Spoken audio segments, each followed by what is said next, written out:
ایک صحابی تھے حضرت سواد بن قارب رضی اللہ تعالیٰ عنہ، وہ کہتے ہیں کہ میری خواب میں یا ظاہراً مجھے ایک جن آ کے کہا کرتا تھا کہ جا کے نبی پاک صلی اللہ علیہ وسلم کا کلمہ پڑھ۔ ایک دفعہ بھی کہا، 2 دفعہ بھی کہا، 3 دفعہ بھی کہا۔ پھر میں سمجھ گیا کہ یہ صرف وہی خواب ہی نہیں ہے، اس میں کوئی اشارہ ہے، کوئی حقیقت ہے۔ جن کہتا تھا۔ آپ فرماتے ہیں میں جب کلمہ پڑھنے کے ارادے سے نبی پاک صلی اللہ علیہ وسلم کی بارگاہ میں حاضر ہوا تو رسول پاک صلی اللہ تعالی علیہ وسلم نے فرمایا تجھے بھی مبارک ہو اور تجھے بھیجنے والے کو بھی ہوا، تجھے بھی اللہ جزا دے اور تجھے بھیجنے والے کو بھی اللہ تعالی جزا عطا فرمائے۔ اس سورہ مبارکہ کے بعد پھر سورہ محمد صلی اللہ تعالی علیہ وسلم، سورہ محمد شروع ہوتی ہے۔ اس سورہ مبارکہ میں ترغیب جہاد، مجاہدین کو بشارتوں، منافقین کی صفات اور سازشوں اور مسلمانوں کو منافقین سے خبردار کرنے کا۔ غزوہ بدر سے پہلے اسلام کے تفصیلی جنگی قانون نازل نہیں ہوئے تھے۔ اس سورہ مبارکہ کی آیت نمبر 4 میں فرمایا کہ جب جنگ ختم ہو جائے اور مسلمانوں کو غلبہ حاصل ہو جائے تو جنگی قیدیوں کے ساتھ 3 طرح کا سلوک کیا جا سکتا۔ مسلمانوں کے پاس جو جنگی قیدی ہوں گے ان کے ساتھ 3 قسم کا سلوک کیا جا سکتا۔ سورہ محمد کی آیت نمبر 4 میں اس کو بیان فرما دیا۔ ایک تو یہ کہ انہیں قید کیا جائے گا تاکہ وہ مسلمانوں کو دوبارہ شر نہ پہنچا سکیں، یہ پہلا حال ہے۔ اور دوسرا حال یہاں یہ بیان کیا گیا کہ ان کی اصلاح اور قبول اصلاح کی امید ہو کہ اگر یہ ٹھیک ہو جائیں گے، اسلام کی طرف آ جائیں گے، شر چھوڑ دیں گے تو ان پر احسان کر کے انہیں آزاد کیا جائے۔ اور تیسرا حال یہ کہ یہاں پھر ان سے فدیہ لیا جائے اور انہیں آزاد کر دیا۔ پھر اسی سورہ مبارکہ کے اندر اللہ تبارک و تعالیٰ نے ایک اسلوب بیان کیا، ایک بہت بڑے راز سے پردہ اٹھایا اور ایک بڑی اہم بات ان لوگوں کے لیے بیان کی جو دین کا کام کرنے والے ہیں، جو پیغام دین پھیلانے والے ہیں، جو دین کی کوئی سی بھی ڈیوٹی کرنے والے۔ اگر وہ مخلص ہو کر للہیت کے ساتھ دین کا کام کرتے ہیں تو اللہ تبارک و تعالیٰ نے ایک اسلوب بیان فرما دیا۔ ارشاد فرمایا یا ایھا الذین آمنوا ان تنصروا اللہ ینصرکم ویثبت اقدامکم، فرمایا ایمان والو اگر اللہ کے دین کی تم مدد کرو گے تو پھر اللہ تمہاری مدد کرے گا اور اللہ تمہارے پیروں کو جما دے گا، تمہیں اللہ ثبات عطا فرمائے گا، تمہیں اللہ استقامت عطا کرے گا۔ اگر تم خلوص کے ساتھ للہیت کے ساتھ دین کا کام کرو تو اللہ تمہاری مدد کرے گا، تمہارے قدموں کو جمائے گا۔ لیکن اگر اس کے اندر تمہارے ذاتی مفادات ہیں، اگر اس کے اندر تم نے نام دین کا لیا ہے اور تم اس سے کما دنیا رہے ہو، رسول کائنات صلی اللہ تعالی علیہ وسلم نے فرمایا جس شخص نے دین کا علم اس لیے حاصل کیا کہ وہ علماء سے بحث کرے گا یا جاہلوں پہ روب جمائے گا، اسے تو اللہ جنت کی خوشبو بھی عطا نہیں کرے۔ اگر تم اللہ کے دین کی مدد کرو، غلبہ دین کے لیے اپنا کردار ادا کرو، نفاذ دین کے لیے جد و جہد کرو گے تو اللہ تمہاری مدد کرے گا، اللہ تمہارے حال پہ رحم فرمائے گا، اللہ تمہارے لیے آسانیاں کر دے گا۔ تو یہ ایک ایسا بڑا اصول ہے جو ہر دین کا کام کرنے والے کو یاد رکھنا چاہیے کہ وہ یہ نہ کہے کہ پھر مجھے وسائل نہیں ملیں گے، پھر وہ یہ نہ کہے کہ میں آگے کیسے بڑھوں گا، پھر یہ کبھی نہ سوچے کہ میرے لیے اسباب کون پیدا کرے گا۔ وہ پہلے اپنے دل سے پوچھے کہ وہ دین کے کام میں مخلص ہے۔ ٹھیک ہے مشکلات آئیں گی اور وہ مشکلات کا آنا بھی اس کے لیے باعث راحت بنے گا، وہ مخالف ہوا کا آنا بھی اسے اونچا اڑا لے گا، لیکن دین مصطفیٰ کریم علیہ السلام کی مدد کرے۔ آج اس دور کا ایک یہ بہت بڑا نازک معاملہ ہے کہ لوگ اپنے خاندان کے لیے، قوم، قبیلے، علاقے، ملک، ملت کے لیے بڑا کچھ کرتے ہیں، لیکن وہ میٹنگ ہال کہاں گئے جہاں صرف دین کے عروج اور بقا کے لیے میٹنگیں ہوا کرتی ہیں۔ آج لوگ ذاتوں کے عروج کے لیے بہت بڑے بڑے اجتماعات منعقد کر رہے ہیں، لیکن ضرورت ہے آج ان بڑے بڑے اجلاسوں کی، ان بڑے بڑے اجتماعات کی کہ جس میں عروج دین کے لیے بات کی جائے، دین کو آگے لے جا کر کے بڑھانے کی کوشش۔ اول تو لوگ دین کا کام کر نہیں رہے اللہ ماشاءاللہ، اور جو کر رہے ہیں ان کو بھی اس قدر زیادہ تنقید کا نشانہ بنایا جاتا ہے اور اس قدر زیادہ آزمائشوں سے گزارا جاتا ہے کہ مشکلات دن بدن بڑھتی چلی جاتی ہیں۔ کوشش کریں دین کے لیے اپنا کردار ادا کریں، اور اگر آپ اور کچھ نہیں کر سکتے تو کم از کم جو لوگ دین کا کام کر رہے ہیں ان کے لیے خیر کا جملہ بولیں، ان کی اخلاقی آپ مدد کریں، آگے بڑھیں۔ اللہ ہمیں سمجھنے کی توفیق عطا فرمائے۔ اسی سورہ محمد کی آیت نمبر 29 میں فرمایا کہ جن لوگوں کے دلوں میں نفاق کی بیماری ہے انہوں نے گمان کر رکھا ہے کہ اللہ تعالیٰ ان کے دلوں کے فتنے کو ظاہر نہیں کرے گا، یا وہ یہ سوچتے ہیں کہ ہمارے دلوں میں اگر نفاق کی بیماری ہے تو ہماری اس بیماری کو ظاہر نہیں کیا جائے گا۔ حضرت انس بن مالک رضی اللہ تعالیٰ عنہ فرمایا کرتے تھے کہ سورہ محمد کی اس آیت کے نازل ہونے کے بعد پھر کوئی بھی منافق چھپا نہیں رہا، جتنے منافقین تھے سارے ظاہر ہو گئے، ظاہر کر دیے گئے، اللہ تبارک و تعالیٰ نے پھر ان کے پردے کھول دیے۔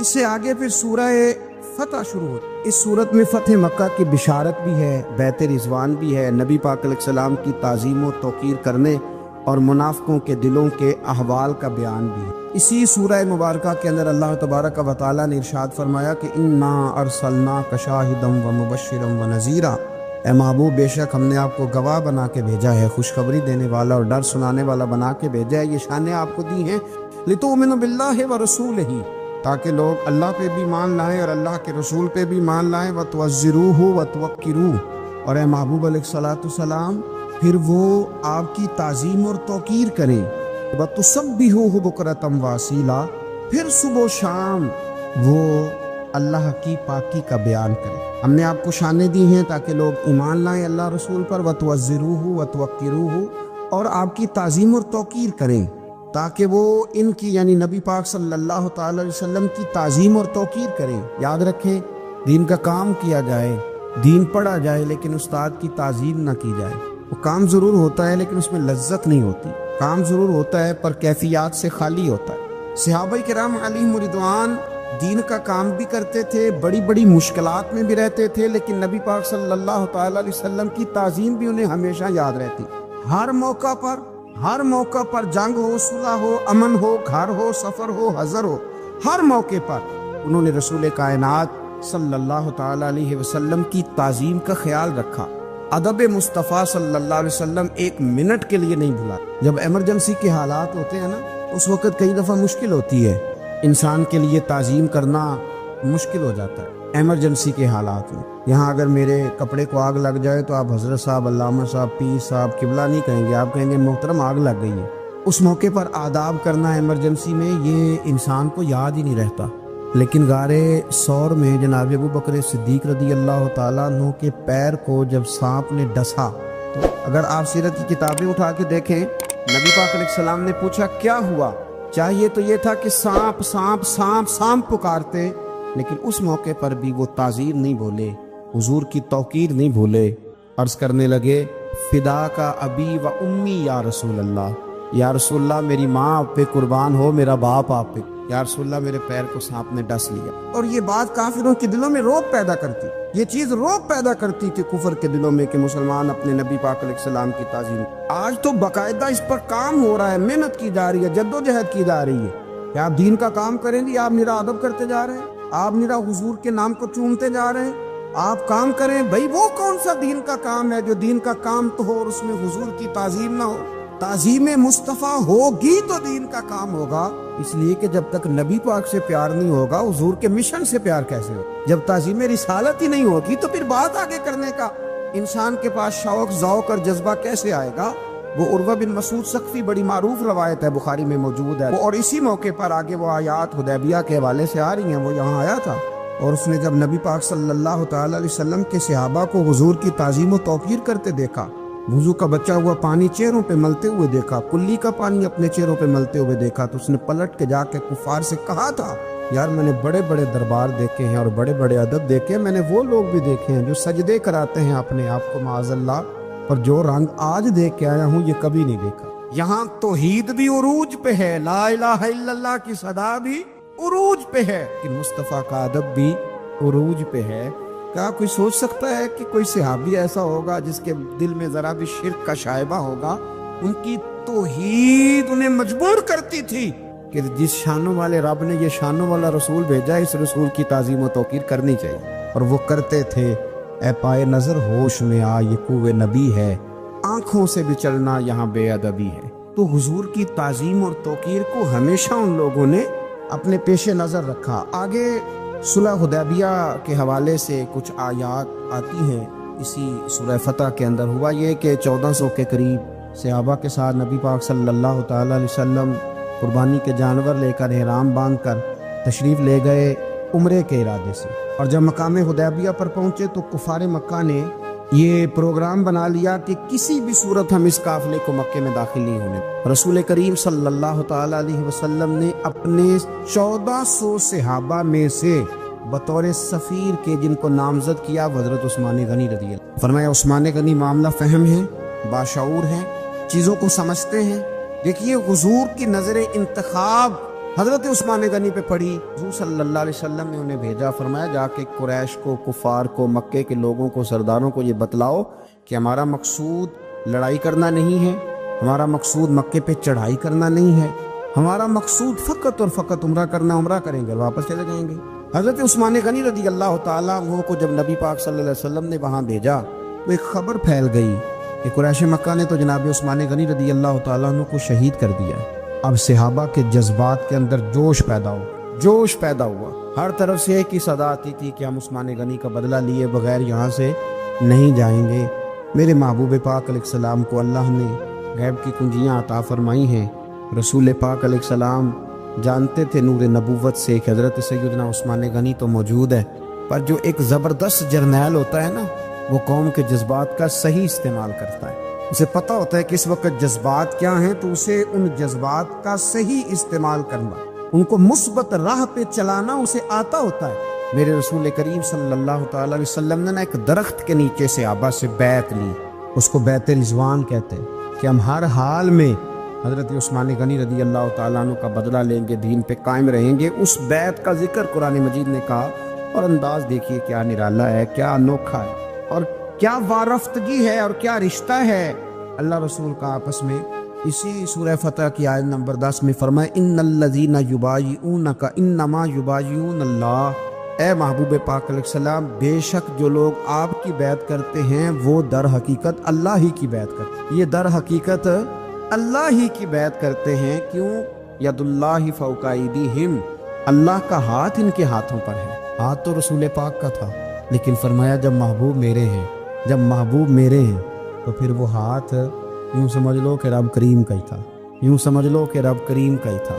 खुदा की रज़ा चाहते हैं दो आलम, खुदा चाहता है रज़ाए मोहम्मद सल्लल्लाहु अलैहि वसल्लम। तो इन आयात मुबारका में उस वाक़े का तज़किरा है, और जो चीज़ यहाँ बड़ी काबिल तवज्जो है इस सारी बात के अंदर, वो समझने वाली है कि अल्लाह तबारक व तआला ने यहाँ आयत नंबर 18 में फरमाया कि लक़द रदियल्लाहु अनिल मुअमिनीना इज़ युबायिऊनका तहत शजरत। फरमाया बेशक अल्लाह उन मोमिनों से राज़ी हो गया जो दरख्त के नीचे आपकी बैत कर रहे हैं। अल्लाह उन मोमिनों से राज़ी हो गया, अल्लाह उनसे फ़अलिमा मा फ़ी क़ुलूबिहिम, और अल्लाह ने जान लिया है जो उनके दिलों में है। अल्लाह तो कह रहा है कि मैं अपने महबूब के सहाबा से राज़ी हो गया हूँ।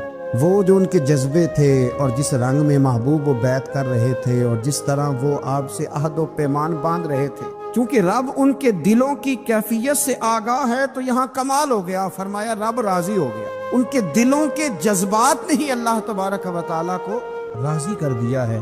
तो इस सूरह फतह के अंदर अल्लाह तबारक व तआला ने इस खूबसूरत उन्वान का तज़किरा फरमाया। फिर इससे आगे जब हम ज़रा बढ़ते हैं तो सूरह हुजरात शुरू होती है। मैं अक्सर दोस्तों को मशवरा देता हूँ कि सूरह हुजरात को हमेशा तवज्जो के साथ पढ़ना चाहिए। पूरा कुरान पाक ही हमारी तवज्जो उस पर ज़रूर होनी चाहिए, ज़रूर होनी चाहिए। लेकिन बात सूरतें ऐसी हैं कि अगर कोई आदमी समझे कि मेरे पास कम वक्त है तो मुझे क्या करना चाहिए, तो मैं कहता हूँ कि सूरह हुजरात ज़रूर हमारी नज़र में होनी चाहिए। ये हमें आदाब सिखाएगी, ये हमें अखलाक सिखाएगी, ये हमें अखलाक इस्लामी सिखाएगी, आदाब रिसालत सिखाएगी। सूरह हुजरात की पहली आयत फरमाया या अय्युहल्लज़ीना आमनू ला तुक़द्दिमू बैना यदैहिल्लाहि व रसूलिही, अल्लाह और उसके रसूल से आगे ना बढ़ो। बाद सहाबा किराम ने ईद उल अज़हा के दिन नबी पाक सल्लल्लाहु अलैहि वसल्लम से पहले कुर्बानी कर ली, तो फरमाया मेरे नबी से आगे न बढ़ो, वत्तकुल्लाह, अल्लाह से डरो।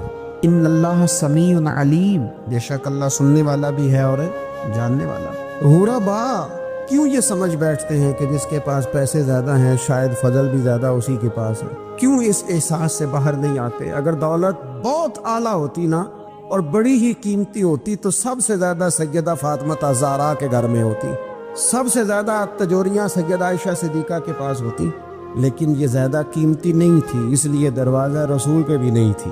तो इसी तरह का मामला कुछ लोगों का है। मैंने अपनी ज़िंदगी में ये देखा है कि मजहबी माहौल से वाबस्ता लोग कई दफ़ा बड़े परेशान हो जाते हैं कि मैं तो मौलवी साहब हूँ, और मोहल्ले का मौलवी बना के जब किसी को रखा जाता है तो बेचारा वैसे भी परेशान हो जाता है। उसकी जिम्मेदारी होती है कि तूने वक्त पे जनाजा पढ़ाना है, टाइम पे कुल पे आ जाना, 10वें पे वक्त पे पहुँचना, गैर हाजिर ना होना, कुछ जगहों पे ये भी रिवाज है कि जनाब आपको 7 दिन और 10 दिन मुसलसल बैठना है और पढ़ाई करनी है। वो आहिस्ता आहिस्ता आहिस्ता आहिस्ता बच्चे एहसास का शिकार, यानी कुरान शरीफ पढ़ने वाले बच्चे और किताब व सुन्नत की तालीम हासिल करने वाले बच्चे, लेकिन उन्हें ये कहा जाता है कि चलो फलानी जगह कुरान पाक पढ़ने चलते, कुरान पढ़ने जा रहे। कुरान इनकलाब की किताब है, कुरान बंदे को उरूज देता है, लेकिन उन बच्चों की ज़हनी साख्त ये बनाई जा रही है कि चलो कुरान पाक पढ़ने चलते हैं, वहाँ बिरयानी मिलेगी खाने को, गोश्त मिलेगा खाने को। शिकायत है मुझे या रब खुदा बंदाने मकतब से, सबक शाही है बच्चों को दे रहे हैं खाकबाजी का। इतनी छोटी जब आप किसी की सोच बना देते हैं तो फिर वो आप कहें कि वो इनकलाब बर्पा करे, वो कोई बड़ा कारनामा सर अंजाम दे, ये होता नहीं, मुमकिन नहीं होता। जब आप आहिस्ता आहिस्ता करके एहसासे कमजोरी के नीचे दबते चले जाते हैं, दबते, हालात खराब हो जाते हैं। हमारे बुजुर्ग हमें कहा करते थे कि मौलवी होना कोई ताना है, और हमने हालात बदलते देखे। एक टाइम ऐसा था कि मौलवी होना लोग ताना समझते थे। मैं भी कहता हूँ मौलवी साहब इधर आए, आपको ध्यानदारी से कहता हूँ हमने वो दौर भी इंजॉय करके गुजारा है। जे किसी एक बार मौलवी आखे तो उन्होंने आखे यार कोई परेशानी वाली गल है, शुक्र है असी मौलवी है, ये कोई परेशानी है, आप क्यों परेशान हो गए? मौलवी किसी ताने मैंने का नाम है।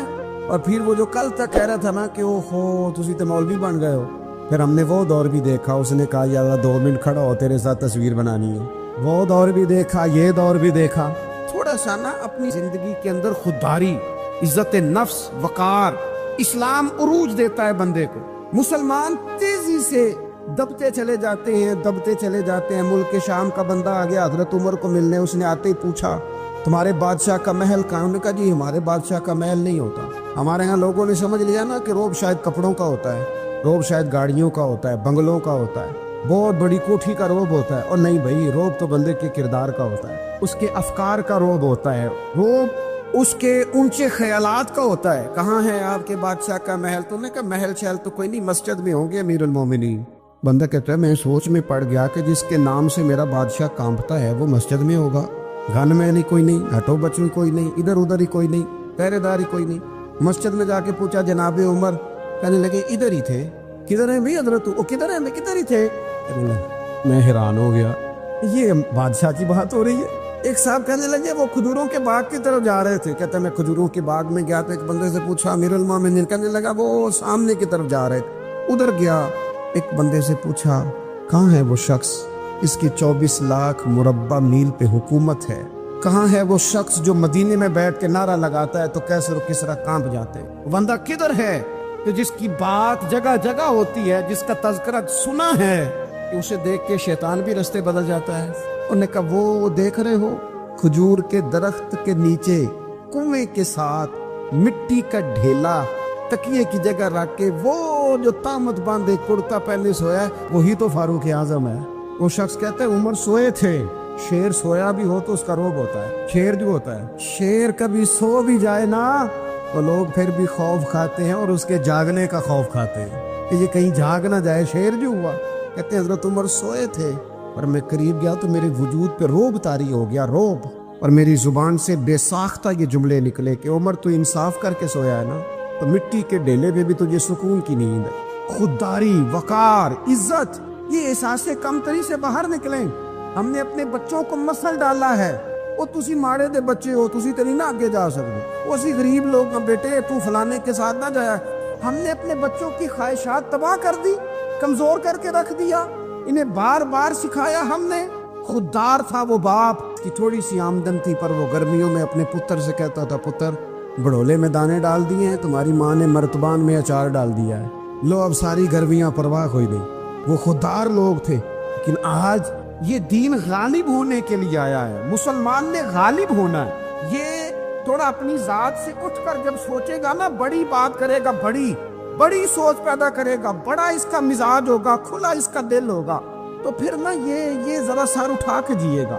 कुरान मजीद की जो आयत करीमा मैंने तिलावत की, अल्लाह करीम ने फरमाया हुवल्लज़ी अरसला रसूलहू बिलहुदा वद्दीनिल हक, फरमाया वो कादिर मुतलक है जिसने अपने रसूल को हिदायत और हक दे के भेजा है। 2 चीजें दे के भेजा है, हिदायत और हक। किताब हिदायत और हक हुजूर लेके आए।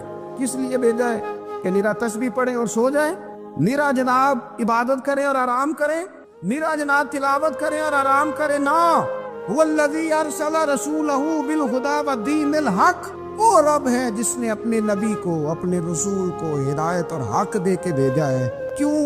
कि लियुज़हिरहू अलद्दीन कुल्ले, ताकि इस दीन को तमाम दीनों पर गालिब कर दे, इसको गालिब करे, हर दीन पर ये दीन छा जाए। वलौ करिहल मुशरिकून, अगरचे मुशरिकों को ये बात बुरी ही लगे, ना पसंद आए, किसी को नहीं आती। लियुज़हिरहू अलद्दीन कुल्ले, ही ये दीन गालिब होने के लिए आया। गालिब, तू नमाज भी पढ़, इबादत भी कर, लेकिन ये भी ख्याल रख कि दुनिया में नमाज वाले नबी का निज़ाम भी कायम करना है। तेरे पास निरी मस्जिद नहीं होनी चाहिए, हुकूमत भी होनी चाहिए। मुसलमान के हाथ में निरी तस्बीह नहीं होगी, ये इनाने हुकूमत भी चलाएगा।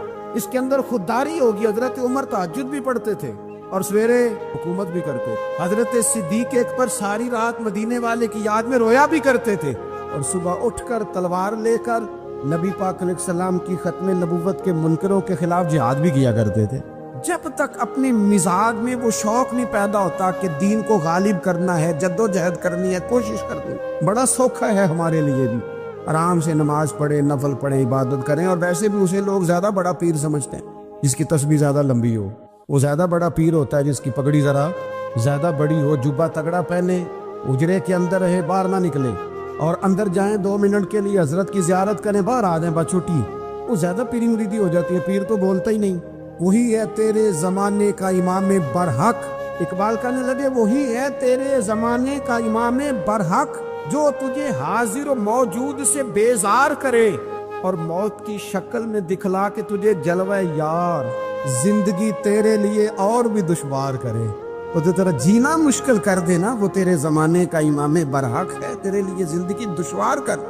ये क्या बात हुई कि ठीक है जनाब आप मौज करें जो दीन गालिब होने के लिए आया। दीन के मिजाज में गलबा है, दीन की तबीयत में गलबा है। दीनदार छा के वक्त गुजारा करते हैं। अल्लाह ताला ने इस दीन के अंदर वो करार दिया है, वो वुसअत दी है, वो दर्द दिया है, वो ज़ौक़ दिया है।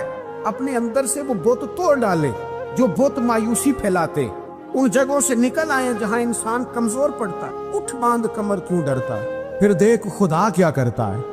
आगे की तरफ देखें, आगे की तरफ देखें। मेरे नबी अकरम सल्लल्लाहु ताला अलैहि वसल्लम ने फरमाया, हालात जितने भी खराब आ जाएं, माहौल जितना भी बिगड़ जाए, उम्मत पर दुश्वारी जितनी भी आए, हुजूर अलैहिस्सलातु वस्सलाम ने फरमाया है ये दीन इस्लाम है। ये मुस्लिम के लफ्ज हैं। हुजूर फरमाते हैं ये दीन हमेशा कायम रहेगा। और फरमाया एक जमात होगी पूरी मेरी उम्मत की जो दीन इस्लाम के दिफा में काम करती रहेगी, जद्दोजहद करती रहेगी, कोशिश करती रहेगी, हिम्मत करती रहेगी। मेरे अजीज, हुजूर ने फरमाया हमेशा ये दीन कायम रहेगा और एक जमात हमेशा इस दीन के लिए काम करती रहेगी। और मेरे नबी पाक अलैहिस्सलाम ने फरमाया 100 साल के बाद तो अल्लाह जरूर इस उम्मत में एक ऐसा शख्स पैदा करेगा, ये इब्ने माजा में हदीस मौजूद, जो इस दीन की नए सिरे से तजदीद कर देगा। वो लोग आते रहे, जब हालात बड़े बिगड़े तो हजरत उमर बिन अब्दुल अजीज आ गए, हालात का रुख बदल के रख दिया। फिर मामलात बड़े बिगड़े तो इमाम शाफी जैसे लोग आते, गौसे आजम जिलानी जैसे लोग आते। हालात बड़े बिगड़े तो शेख अब्दुल हक मुहद्दिस देलवी जैसे लोग आते। हिंदुस्तान में जब माहौल बड़ा कठिन हुआ तो आला हजरत फाजिल बरेलवी जैसे लोग आते। हर सदी के सिरे पर अल्लाह ताला एक मुजद्दिद भेजेगा, हुजूर का वो गुलाम दीन को नए सिरे से ताज़ा करे। दीन के चमन में हमेशा बहार रहेगी, हमेशा नूरानियत रहेगी, हमेशा नूरुन आला नूर रहेगा। ये काम सिर्फ करने का, ये दीन तो फलेगा फूलेगा। जो आगे बढ़ के खिदमत में हिस्सा डाल लेगा ना, वो अपना नफा करेगा। ये कुरान पाक है, या अय्युहल्लज़ीना आमनू इन तंसुरुल्लाह यंसुरकुम व युसब्बित अक़दामकुम। अल्लाह फरमाते हैं लोगों, अगर तुम अल्लाह के दीन की मदद करोगे ना तो अल्लाह तुम्हारी मदद करेगा। व युसब्बित अक़दामकुम, और तुम्हारे कदम जमा देगा, तुम्हें इस्तिकामत दे, तुम आगे। और दीन की मदद सिर्फ पैसों से नहीं होती। कुछ शख्स समझे कि फकत माल से मदद होती है।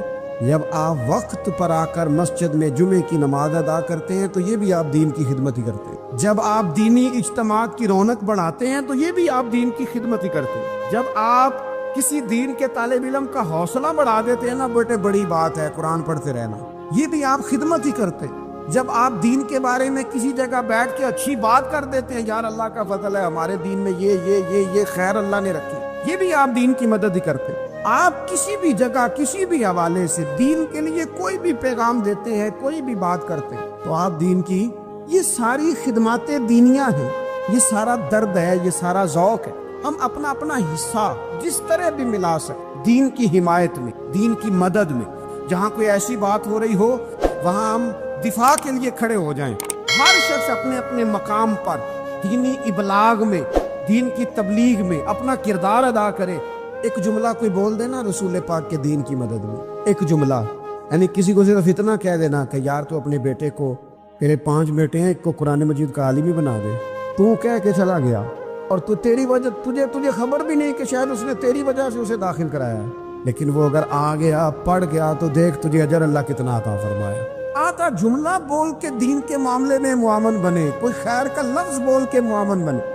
ہم نہ ہمت نہیں کرتے، ہم کہتے ہیں وہ فلانا کرے گا، بڑا آدمی کرے گا، مولانا کریں گے، پیر صاحب کریں گے۔ اپنا اپنا حصہ، اپنی اپنی خیر۔ حضرت عمر نے بھی بڑا کام کیا ہے دین کی خدمت میں، پر سیدنا بلال کی خدمت کا کوئی انکار کر سکتا ہے؟ ڈیوٹی حضرت صدیق اکبر کی بھی زیادہ ہے، پر جناب سلمان فارسی کی خدمت کا انکار کیا جا سکتا ہے؟ ہر ایک نے کام کیا، ہر نقطے کا اپنا عروج ہے، اپنی، اور یہ دین غالب ہوگا، غالب۔ یہ مت سمجھے تھوڑے سے حالات کمزور آئے ہیں اور تھوڑا سا مسلمان محکوم ہوئے ہیں مالی اور اپنی کوتاہیوں کی وجہ سے ہوئے، اپنی غلطیوں کی وجہ سے ہوئے، اپنے اعمال کے سبب ہوئے، تو ڈر ڈر کے نہ جئیں۔ اگر آپ کو ہماری یہ ویڈیو پسند ہے تو ہمارے چینل کو لائک اور سبسکرائب کریں۔ شکریہ۔